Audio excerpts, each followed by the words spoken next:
Hello everyone and welcome to an overview of the new features and content from free update number 5. Everything shown in this video will come into your game for free on December 8th, which is the day after this video is uploaded. I was lucky enough to get early access so I could show you all of this. And the first thing I actually want to show you is something they have kept a secret up until now, and that's a very handy change to the sandbox menu.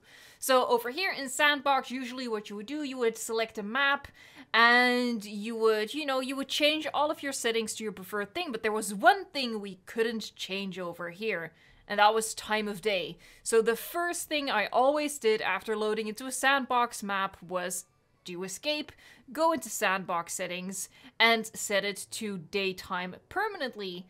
Thankfully, we don't have to do that anymore. It is right here under environment. We can set it to permanent daytime, or if you so prefer, for our dark creatures of the night out there, you can set it to night or dusk, of course.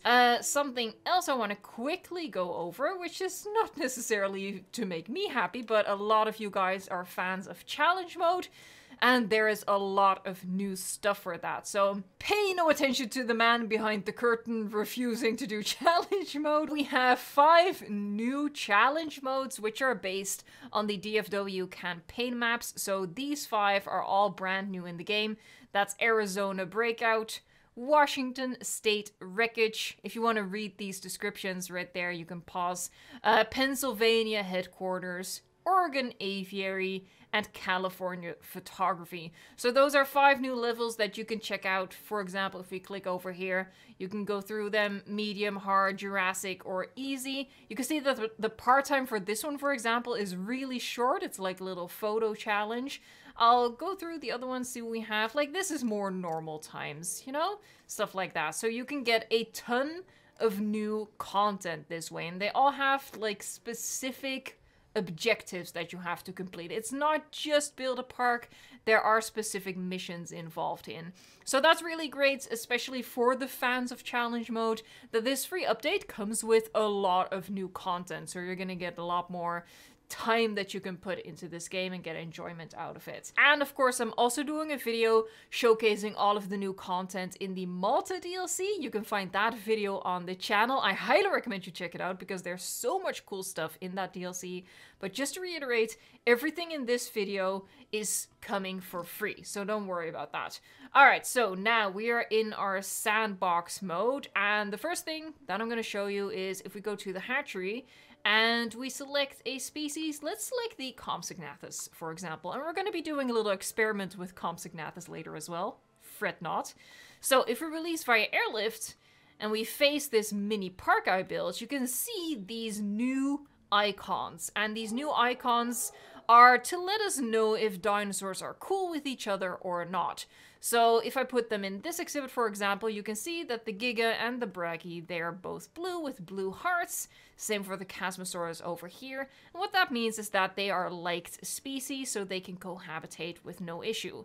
If I go over here, which is just the Compsognathus, you can see that they are white and they have these little flag icons. That's to indicate that they are the same species. You know, if you get the Malta DLC and you have Morus intrepidus, it's going to be difficult to maybe remember which exhibit is Compsognathus and which is Morus intrepidus, so this will be really easy to see that. If I were to select the Stegosaurus and release those, you can see that there are red icons, which means that they cannot cohabitate. So with the Chasmosaurus, they will fight, and with the Giganotosaurus, they will fight and, well, probably lose. And the final icon that we have, if I grab the Parasaurolophus here, is you have neutral, which means they don't mind each other. Now, don't mind each other doesn't mean that they won't die. For example, if I put Parasaurolophus in here, the Giga will eat them, but, you know, they won't mind. They'll be neutral about it. So keep that in mind. It doesn't necessarily inform you if species are actually going to get killed or not. It only shows it if they're going to fight, not if they're going to get hunted. That's just neutral stuff. The other thing, if I grab a Chasmo, they're very well camouflaged. And I go over here and I go into Edit Terrain.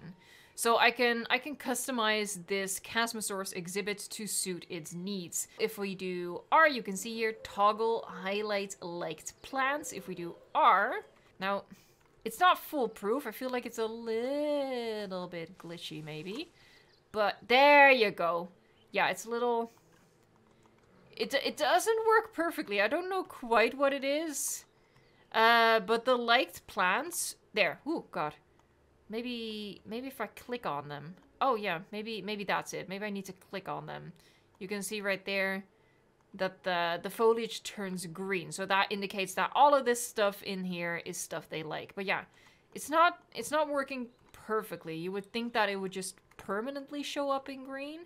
That's not the case. But if I hover over this little dude over here, then you can see that it lights up green. So that's just to help you with your exhibit decoration. One of the bugs that was fixed are the lights underwater. Before this update, when you'd go underwater, you would not be able to see the lights that you place on in your lagoon. As you can see, they are visible now, so they fixed that. So that's a nice touch. And also the camera behaves differently underwater. Now it's easier to maneuver around as you decorate. You can see I'm like going up against the lagoon wall over here and it doesn't knock me out of the lagoon. Now, one thing I'm sure we all want to know is whether the aviary glitch still works, as in the glitch that allows you to get dinosaurs inside your aviary. So filter on new, we're gonna leave, we're gonna select a dinosaur in the regular hatchery. There you go, Gallimimus. We only have to select it. We go back. Moment of truth. Is it in here? There you go. It's still here. So the glitch still works perfectly fine. That's good to know. I mean, it's 3 updates in at this point since I covered this first in a video. They still haven't fixed it, so I feel like we can stop worrying about them fixing it. But there you go. It still works perfectly fine. All right, so now we're going to go over to our experiment with the Compsognathus. So we have right here in this exhibit. Let me do one thing first, and that is to show you the attack animation on goats. So I'm going to give them a goat. And as you do, I'm going to get rid of this feeder. And we're going to see what happens, how they take down the goat. They can take down goats and guests. So that's what we will be witness to. We'll probably have to wait until they get hungry. And we're also going to see if water alone is going to contain them. I put this fence in here for now, just in case. But we're going to be deleting that fence shortly and seeing if they will actually be contained by the water itself. Because the new UI for small creatures, which is Compsognathus, Morus intrepidus, Oviraptor, they will not go through water. Or at least they shouldn't. But if it's actually going to provide a proper barrier, we'll have to wait and see. I haven't checked this yet, so we'll figure it out together. Oh, I think something is happening. I think it might be happening. Yeah, there you go. Oh my god. Oh, poor Billy. Whoa, that's so cool. Oh no, what a horrible fate.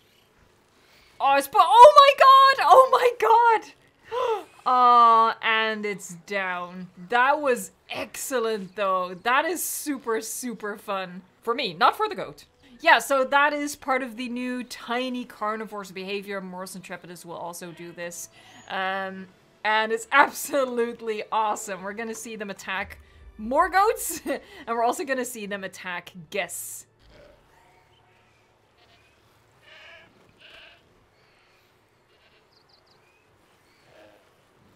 Oh.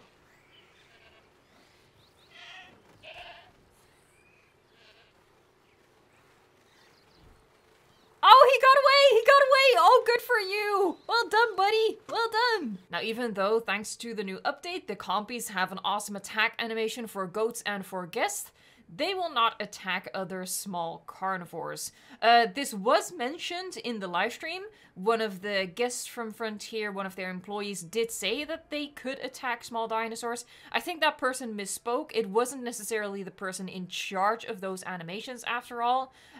This Homalocephale has been happily living in this enclosure with Compsognathus, 10 of them, for a very long time, and nothing is happening to them. And I even left it running for so long that the Compies eventually starved. I had to be sure. Sacrifices were made for science because I wanted to be sure whether there was an animation for this or not. And yeah, they would rather starve than attack the homalocephali. Okay, so now here comes an interesting experiment, which is to see if the water actually contains the compies with the new behavior. Now, if it doesn't, then we're also immediately going to see the guest attack animation. But first, let's just see what happens. So we're going to delete this fencing over here. Now, all that stands between them and hundreds of people is just a little bit of water. Oh, we have the goat attack animation happening again. It is brutal, honestly. I feel worse for the goat than I do for the guests. Aw, there we go. Oh my god. Sorry. That's a funny expression right there. Getting a little close to the water over there. We have 10 compies in here. And let's see what happens. 5 hours later. I think it's pretty clear that it does indeed work effectively for containing these species. Now, the problem, of course, is because they're so small, your guests will be seeing them from quite a big distance. Like, you can see them hopping around in the distance over there, but they are very... So it's not the most optimal way to have your animals, your tiny carnivores on display, right? So what if we make the water really, really tiny? Alright, so here you go. Super slim ring of water over there. Let's see. Oh, we just got the notification. There is a threat. He did get really close. Yeah, he crossed. Okay, so it does indeed appear that with this shallow water, you can see that they're not fully submerged. And there you go, he can cross over. So you can you can see the difference over there. And it's handy that the game does notify you of that. But there you go, we have compies on the loose. However, I have extra compies right over here. Actually, I can just release them like that. And let's see them attack the guests. Oh, I think they're on the move. Oh, yeah, we have a victim. Oh, good sir, I do apologize. Oh my god! I just tossed him!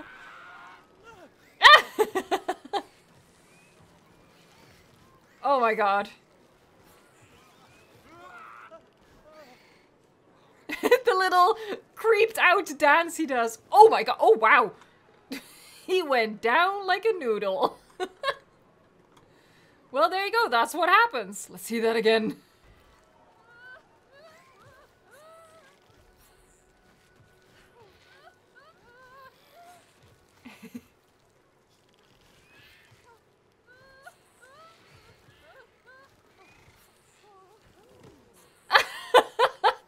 Ragdoll is amazing.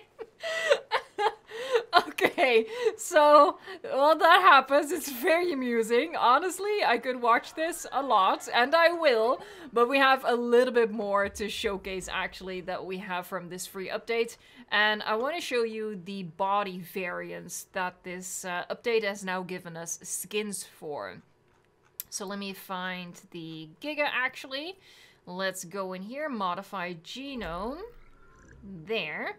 And you can see right here at the very top, there's a new body variant UI interface button selection thing.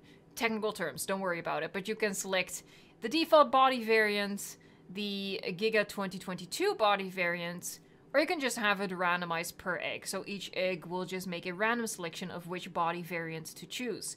And then based on that, you can then go into your skin colors. So we have the body variant selected, but you can see here that not just can we pick this one, we can pick all of these colors. Now, it's very important to note, people were excited about something that wasn't coming in this update, and I tried to warn you, but I don't think I explained it very well. People thought, since we have this image over here, which changes with the body variant, that we would get proper previews. That's not the case. You can see right here, if I select, for example, the white skin, you can see that nothing changes over there. Same with over here.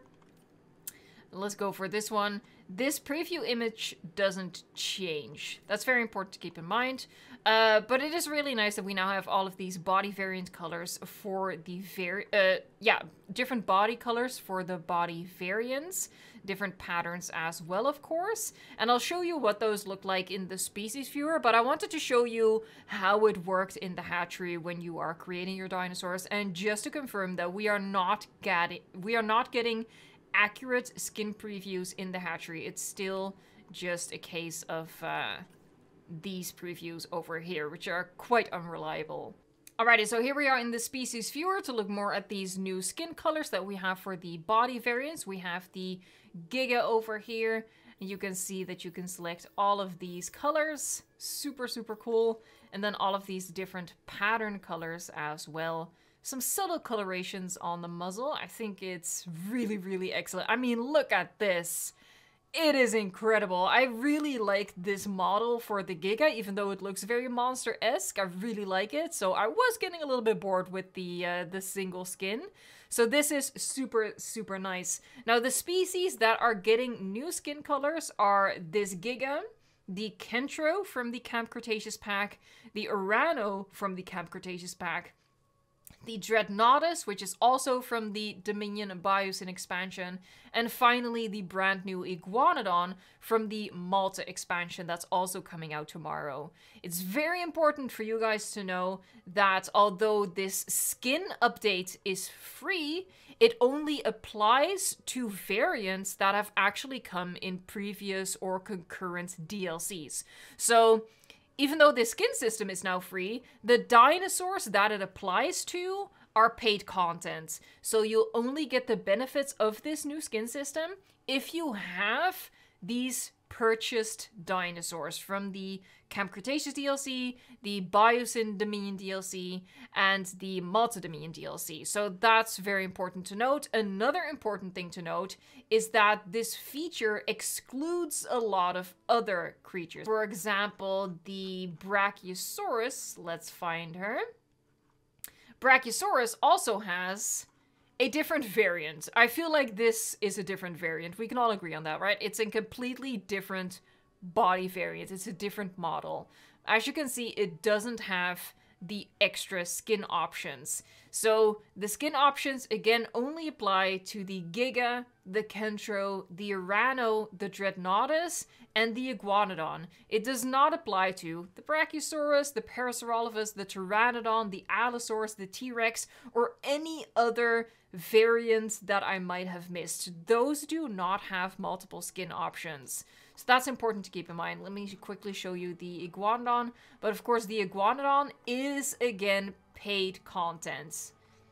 There it is right there with the different body color options. And the movie variant as well. But this is Malta DLC. This is not for free. Just this upgrade to the skin system is free. Check out my video showcasing all the content for the Dominion Malta expansion as well. You can find it on the channel right now. There is a ton of awesome content in that DLC. Honestly, I think it'll blow your mind. It certainly blew my mind. And full patch notes are coming tomorrow. Again, free updates always have little details that are easy to miss. So tomorrow, when the full patch notes come out along with the update itself, I'll be doing a video on that to make sure that we're not missing out on any of the new details coming in this free update. If you want to stay tuned on all of the news and see the new park builds that I can do, please consider subscribing to the channel. And of course, if you enjoyed this video, give it a like. Thank you so much for watching, liking, subscribing, and until next time, enjoy the free update.